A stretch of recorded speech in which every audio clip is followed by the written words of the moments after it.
feel like I failed myself as a mom. I failed my baby and I failed my husband. I failed him because I can't give a healthy and alive baby.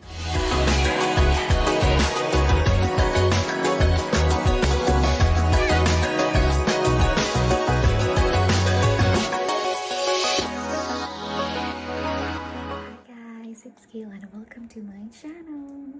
I'm so glad that I'm going to be able to do my very first video, and this would be about my miscarriage story and my successful pregnancy story.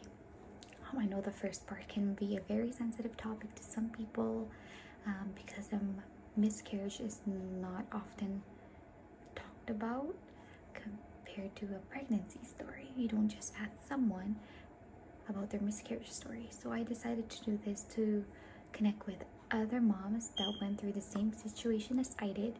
It's not gonna be exactly the same as theirs, but hopefully I can connect to them in some ways that I can give them a sense of relief that they are not alone. So all of the things that I'm going to share today would be based on my personal experience, and I'm going to share with you the types of things that I did in order for me to cope and deal with grief on a daily basis. So at an early age, I actually knew that I wanted to be a mom. I was 13 when we had my youngest brother. I have two brothers, and I was the one helping my parents take care of them both. Because of that, I knew that I really wanted to be a mom someday, to be able to bear a baby and to give birth to a baby. It was my dream, and as funny as it sounds, it was my ultimate dream. So yes, 3 years ago, it was 2017, me and my husband didn't know that I was pregnant. Well, I didn't know. He did, but I didn't believe him. And it was last January 2018. It was my first pregnancy. I was visiting in the Philippines. My husband and my two other kids are in the Philippines. When I went back to Canada, I was 2 weeks late already. I didn't bother too much about it when I was a week late because I was on the pill. And you don't get pregnant if you're on a pill, right? But I was pregnant, and we were really happy about it, and I actually had tears of joy, literally. I was calling my best friend Regine. I think it was like at 3 a.m. in the morning, just to tell her that I was pregnant. And I know it was tears of joy. It wasn't tears of fear that, we're not married yet and I'm not pregnant. No, it's not like that. It was tears of a joy because the prayer that I've been asking God for a very, very long time, it's here. Like, dumating na. Sorry, I'm gonna speak Tagalog. Sometimes I'm a Filipino and we just migrated here in Canada. So during my first ultrasound, I saw our baby. I was so happy, and I don't know, I was so excited about the things that I'm gonna do in the future with this baby. But it didn't last long. A few minutes after the ultrasound, the doctor came in to the room, and he told me, it was the head of I think it was the radiologist that's in the clinic, and he told me that our baby wasn't alive because it didn't sorry, I was doing that. I have my notes over there. Our baby didn't develop, and so therefore it's really the baby is really small for the number of weeks that he or she is supposed to be, based on my last menstrual period. But yeah, there was no heartbeat, and I had to put on a brave face in the room and just said okay, and then we left. And then that moment I thought I could hold back the tears that I'm around my eyes, but I couldn't. It hurts so much, to hear that your baby isn't alive, like the one thing that you've been waiting your whole life, and it turns out to be that the baby doesn't have a heartbeat. So my mom and I were in the waiting room, and I just cried. I didn't bawl, but I just cried. And so yeah, For weeks and weeks, me and my husband, well, I was in denial, and I don't want to believe that our baby is dead, or is dead.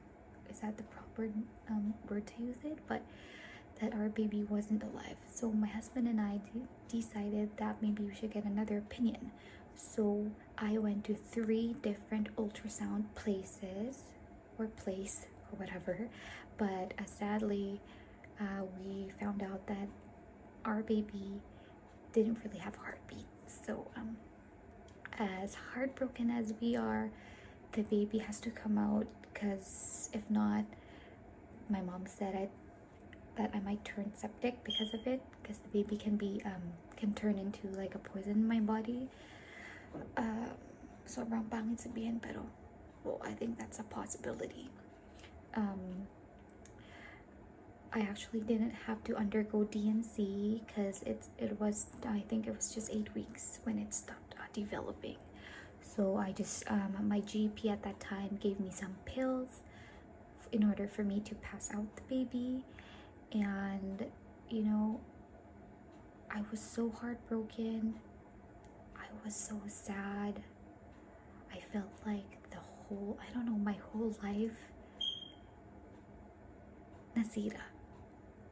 And I was in this like really, really, really, really dark place at that time, because when I'm gonna take the pills, I would feel some symptoms like the stuff that you usually feel when you have a period. So you're gonna feel like really intense cramping. Like I can feel it on my spine, and like it's twisting my spine. That's how it felt. So yeah, I was so heartbroken, and I felt like I failed myself as a mom. I failed my baby, and I failed my husband. I failed him because I can't give a healthy and alive baby. So yeah, I had to go through it alone because my husband wasn't here. He was in the Philippines, and it was the most traumatic and the most heartbreaking, I don't know, the darkest moment of my life, or night of my life, as I sat there in the bathroom as I wait for my baby to pass out. I wanted to hold my baby so much.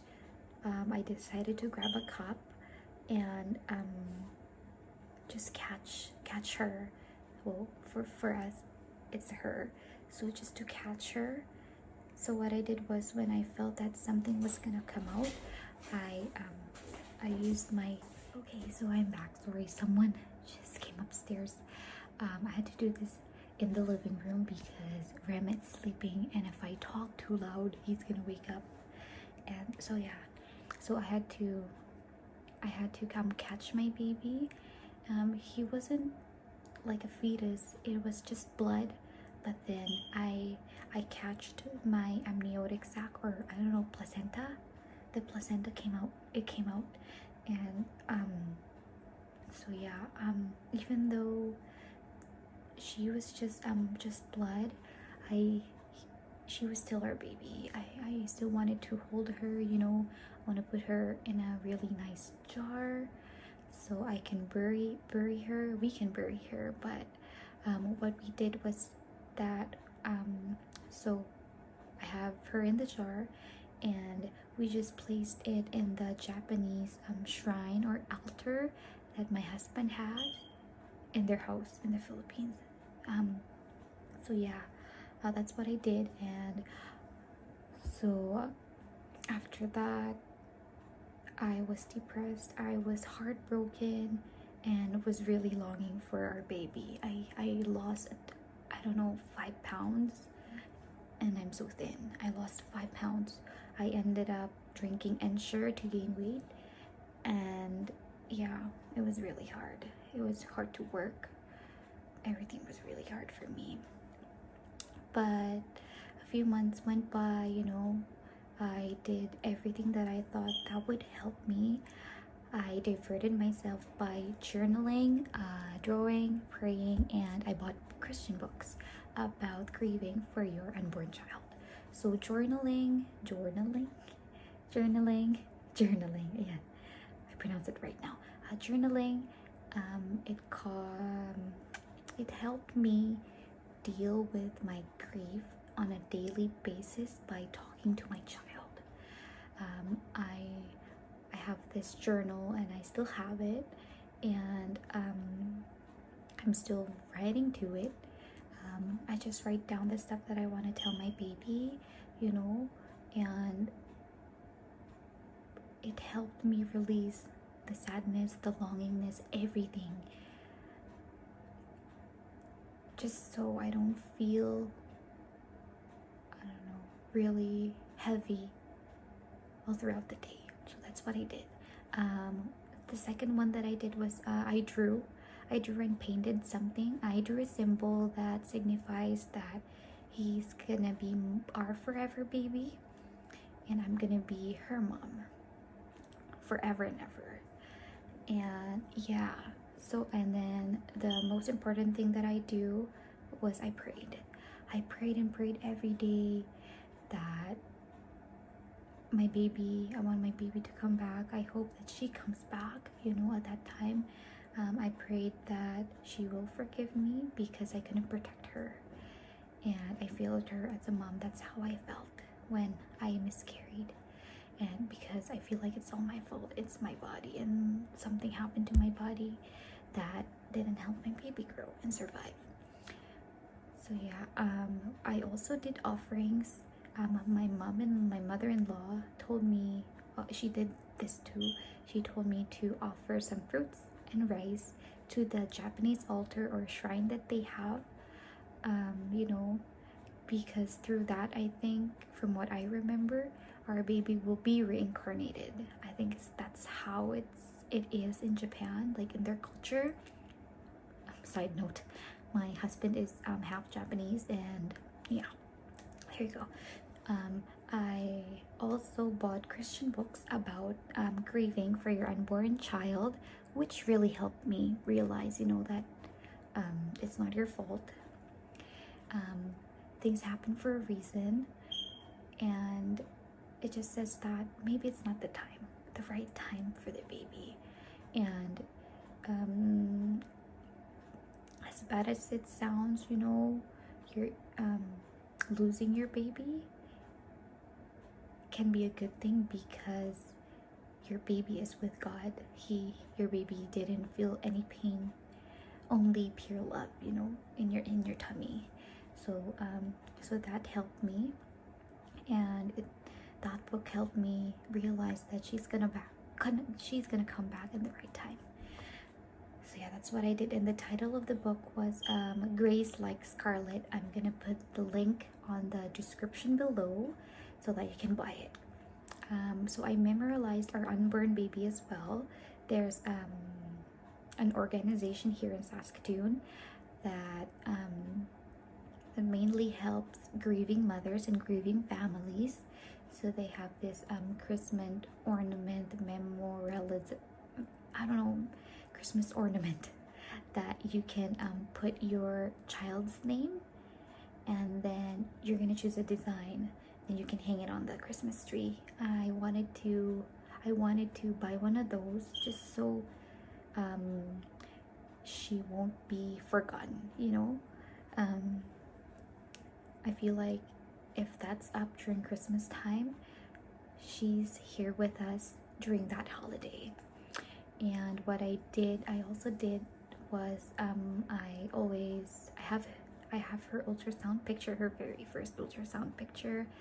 I always light up candles for her, especially during the first year. And then yeah, that's what I did. So and we bought a keychain engraved her name there. My husband and I decided to conceive again and again, but we failed. The first year was very frustrating because we really wanted her to come back, but she doesn't want to come back at that time. So we were really frustrated. We were arguing, and all of the negative pregnancy tests, it took a strain to our relationship, and it was hard. It was really hard. it took us almost a year and a half to fully accept that in order for us to conceive again and in order for us to bring her back, we have to be okay, or we have to heal first, emotionally and physically, for me to be able to do it. As months went by, I used pills to regularize my period, because I went from regular to irregular period because of it. So what I did was I drank pills, and I took vitamins that will help me produce a healthy egg and to help my body to be healthy. So I drank folic acid, which is really important if you're trying to conceive, vitamin B12 and D3 and omega-3. So I think those are the fish oils. So me and my husband took these medicine religiously. Well, we took it every day. And for me, I stopped drinking, occasional drinking, and it almost took us a year for our body to get ready for conceiving again. And I also drank some tea, the moringa tea, or the malunggay that we call in the Philippines, guyabano tea. I love guyabano tea, and ginger or turmeric tea. So the ginger tea helped me regularize my period. And if you're not a tea drinker, you can try the hot chocolate moringa drink. It's just hot chocolate with moringa tea. Moringa or malunggay is a superfood, as they say. I was researching, and it's a superfood. I didn't know that. So I was obsessed with when will I ovulate as well. So what I did was I downloaded the Flow app, and it helped me determine when I'm gonna ovulate. And then it says there that 3 to 5 days before you ovulate, you have to try. And what we did was we tried every day just to be sure, So that's what we did. And I used ovulation tests as well. I just bought some in the dollar store, because you just have to throw it away after you use it. You cannot keep it. And just so you know, by the grace of God, after 2 years of trying and conceiving, we have our youngest, our rainbow baby. And I found out that I conceived on the death anniversary of our first baby. We named our first baby Gale Mita. So part 2 of my video is my pregnancy journey. So just as I said, I got pregnant after 2 years. We weren't expecting that I was pregnant because, I don't know, I didn't have any symptoms at all, and I wasn't late. But then when it was February 24th, I was gonna go back to Canada again, and I was decluttering our closet in the Philippines, cleaning everything, and I found one last pregnancy test that we have in our stockpile there. And I don't know, I just had the feeling that I should take the test, just take the test or whatever, because I know that I'm not going to be pregnant, but I had this feeling that I have to. And then, so it was around 9 a.m. in the morning. I went to the bathroom, took the test. I had a faint line. It was faint. And then I know that if it's a faint line, it's just that your HCG levels are not that high for it to be like a solid second line or blue line. So I showed it to my husband, and he was playing at that time, and then he was shocked and he was happy, and we decided that we have to take the test again. We went to the mall right after during lunch, and we bought a couple of tests, and I used one in the mall and tested there if we are really pregnant or not. But I was pregnant, another faint one. So we were like, is this for real? Like, I didn't have any symptoms. I wasn't late, we were gonna go to church on that day, and on that day too, I bought flowers for Data to put in the Japanese altar that they have. You know, I don't know, I feel like God gave us our baby back during the right moment, you know, when we were both okay, our relationship is now healthy, everything was okay. So we were so sad though, because I have to leave a day after, and before we went to the airport, I tested and it was still positive. So yeah, I was pregnant when I hopped on the plane to Canada. It was an 11-hour flight. It was hard because I think that's the time when the COVID is starting, so I have to wear the N95 mask in the plane, and I couldn't breathe. It's so hard to breathe. So we were happy and excited to tell everyone, but not until the 3rd month, and around 8 weeks we have a very, very healthy heartbeat. So yeah, I bought a Doppler for me to check the baby's heartbeat every day because I overthink. I'm an overthinker. Like, yeah, I wanted to make sure that everything is okay. And sorry, I'm looking at the monitor, the baby monitor, because Reme is gonna wake up, I don't know, in a few minutes here. So yeah, that's my pregnancy journey. Fast cut. I don't know, fast forwarded pregnancy journey. It's just this video is too long already and I don't want to bore you guys. So yeah, I just want to say to the moms that are experiencing this, you are not alone. You can talk to someone you're comfortable with to share everything that you feel. I had that one person. I have my mom, my husband, and I don't know, I have lots of people that I talk to when I was going through this, and always find outlets that will help you deal with your grief. And the most important thing that I learned from this is heal at your own pace. Ignore other people, like what they're saying, because you're the one that's going through it, not them, you know. And if you don't want to talk about it, that's okay too. Don't rush yourself or pressure yourself that you have to be okay right away, because you're gonna hurt yourself even more. Always remember that your angel is watching over you all the time, and he or she's gonna come back to you, and when they do, you will love that baby so much, and no one's gonna love your baby more than you do. So yeah, and that ends my very first vlog. If you liked this video, hit like, and if you want to watch more of my upcoming videos, please subscribe to my channel. And that's it for now. See you in my next vlog. God bless you all. Janet!